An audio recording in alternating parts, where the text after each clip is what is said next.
Funky.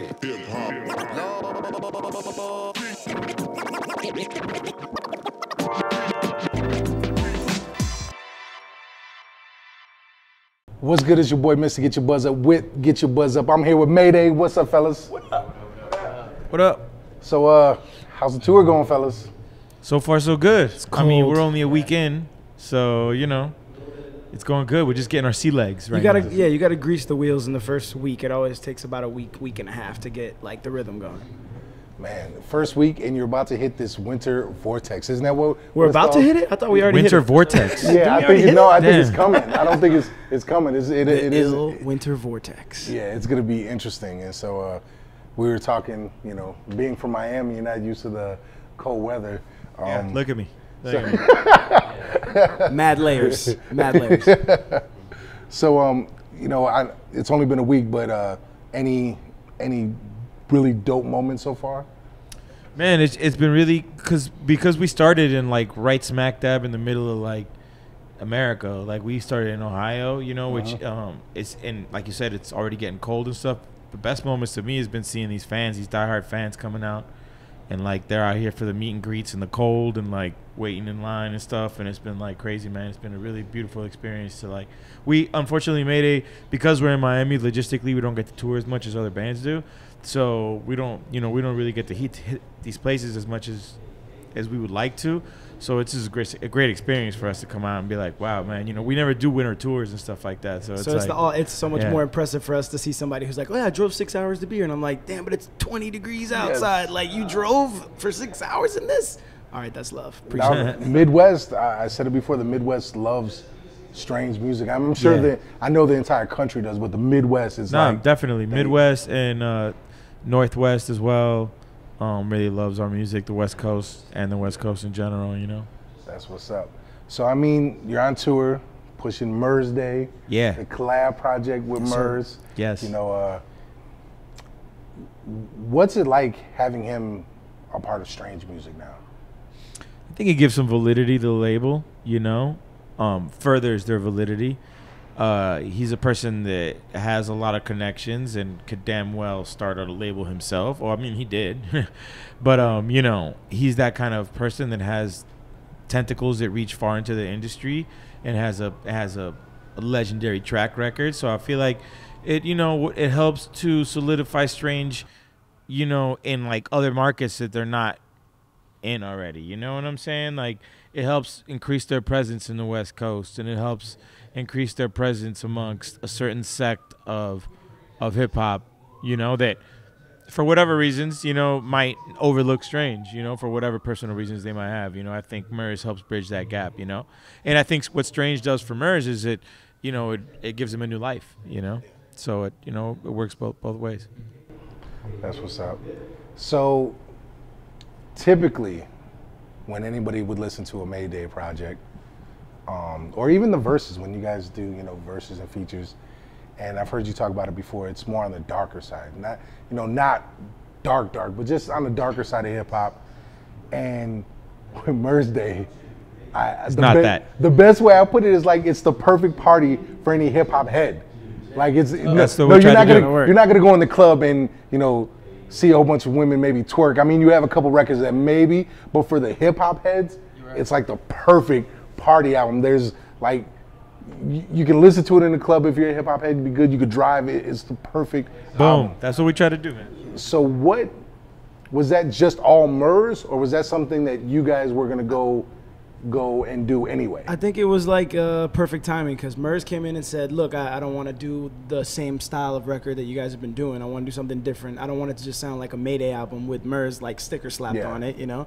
And so he came in saying, look, I want it to be a beat more, you know, because he knows our discography, so he was familiar with our back catalog. So our older albums have a little bit of that vibe. So he's like, look, I want to try and return there with you guys, and I just don't want it to have that dark energy. I want it to be lighter and more fun, you know. So, and it worked out for us because we were kind of in a place where we wanted to try something a little different from the last few albums anyways. So it was just like perfect timing for him to come in and say that to us. It was like, oh, okay, yeah, it made perfect sense. That's what's up.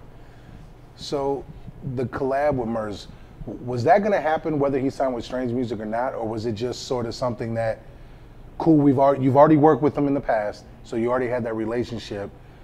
But then when he signed with Strange, it seemed like, okay, let's now make this happen.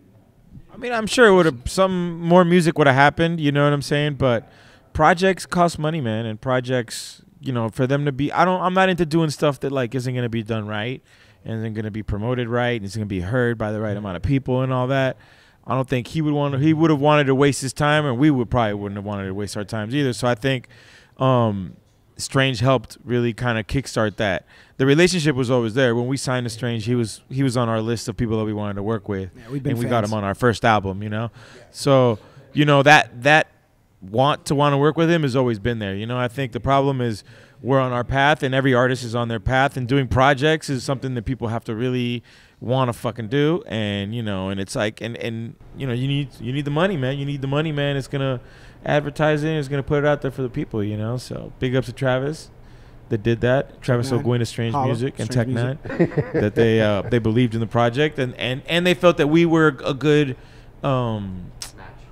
match for Murs, and a good way to introduce Murs to the Strange audience as well. You know, I feel like it fit. That's what's up. So one of my favorite records, and I don't know if it's because of the video, because you guys put out quite a few visuals for we went full Beyonce, which was dope. You know, it seemed like every time I turned around, oh, there's another video, which was dope, and the visuals were incredible. You guys did a great job at telling a story with it. But brand new Get Up. Yeah, brand new Get Up. Yo, to me, that is like the perfect hip hop sermon. Like, I felt like you were just preaching to the entire new generation. Yo, this is what hip hop is, and I'm just like, yes. Like I got 2 kids and they listen to hip hop, and it's like, it's crazy. My 4-year-old son dressed as Tech Nine for Halloween last year. Like, he loves Strange music. You know, so having that record and being able to show them something like this and then talk about it, you know, what was the thought behind that song and then that video? The video, we had the concept right kind of when we did the song. You know, it was like, oh man, this has to be like, you know, on some, you know, kind of religious vibe. You know, we knew we wanted to do that. Take him to church. Yeah, we wanted to take him to church, basically, you know. And the vibe of the hook, too, as well. Like, it was one of those things that the song, the beat was made by my man here, Gianni Cash. Got to give him props for that. The beat was, we had the beat for a second. And it took us a minute to kind of, because I know what I wanted it to sound like, you know what I mean? Like we wanted it to sound like church, and we wanted it. So we went through a couple hooks. You know, we tried to sing on the hook. That didn't work. We tried to do a bunch of different things, and we kept on scrapping ideas. But we knew that it was a smash. Like, that's, you know, when you scrap stuff, it's because you know you have something good. So, you know, it just worked until finally Rec went in the booth and busted out the, you know, the little hymn there. You know what I'm saying? And then, you know, whatever, dude. I mean, that's just the vibe of the song. I think it works good too, because Mayday and Murs included have been in the game so long. So obviously, especially Murs. Murs has like a very long career, enough to be like in the game, amazed by it, disenfranchised by it, reconnected to it. You know what I'm saying? So we've done the full cycle. So then Brand New Get Up is a perfect example of people who have been through the whole hip hop cycle a few times, seen everything, and been like, now I feel comfortable enough to turn up in a way for the reasons that I love the music, you know? So it has a very like pure energy to it. Yeah, you know?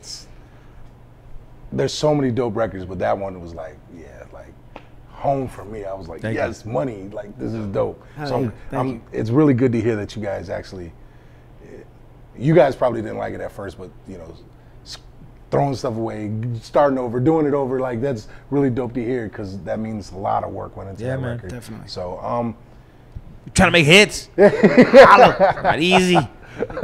So what's next for Mayday 1? And 2, will there be another project with Murs and Mayday, another Murs Day? Full-length Mayday album. Boom. 2015. Boom. That's coming. More tours. Solo work from him, for sure. Solo work from all the members, basically. Gianni got an album coming out. We're all going to Wu-Tang. Pretty hard. Yeah. Nice. We're going to Wu-Tang in here. Collect them all. Going to do some stuff and then come back together and do the album. And just more touring, man. We're trying to focus on getting out on tours more. we're like super studio rat kind of dudes, you know what I'm saying? And we're constantly producing for other people, and like, and that takes a lot of time away from like being able to get to the fans, you know? Yeah. So that's kind of like a goal for next year, is to try and really connect with the fans as much as possible going out to the shows, you know?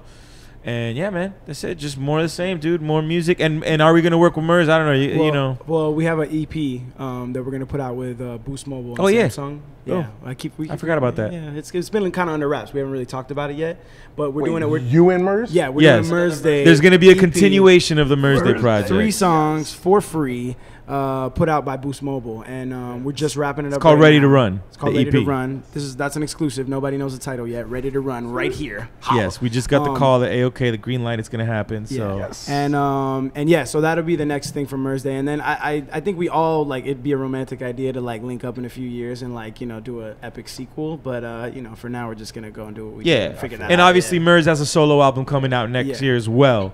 So look out for the Mayday album and the Murs album specifically, and then we'll be throwing out some solo stuff in the process. You guys already gave me a dope exclusive. Appreciate that. I always appreciate exclusive. Okay.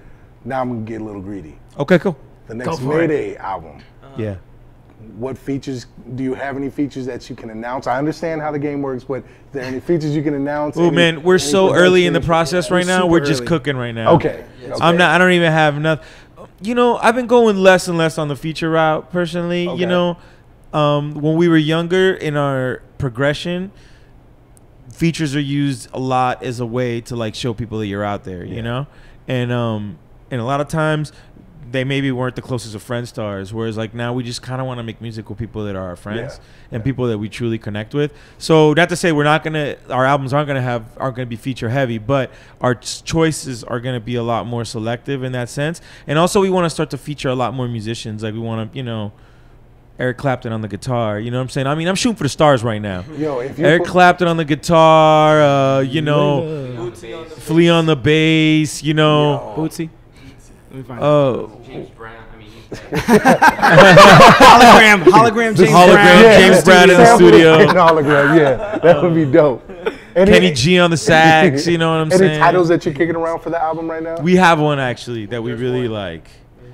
I don't want to say it just yet because things change so much, but I think we got a good one. Well then I'm requesting that you guys do another tour, and then we could talk about that. It's happening, bro. We're already planning the next cool. The next come around here, bro. So don't worry about that. We'll be here in spring for sure. This is Mr. Get Your Buzz Up. We Get Your Buzz Up. We out. Get your buzz up. Holla. I think the combination of having like, a pretty substantial back catalog before this record came out, and a lot of touring, a lot of like 10-person shows somewhere. But in a great way, and I think so by the time that I got off the label, there was like an actual kind of a real fan base, and I think in a strange way I had developed a lot of the tools that I would need as an independent artist in terms of booking and doing all my own web design, artwork, and things like that.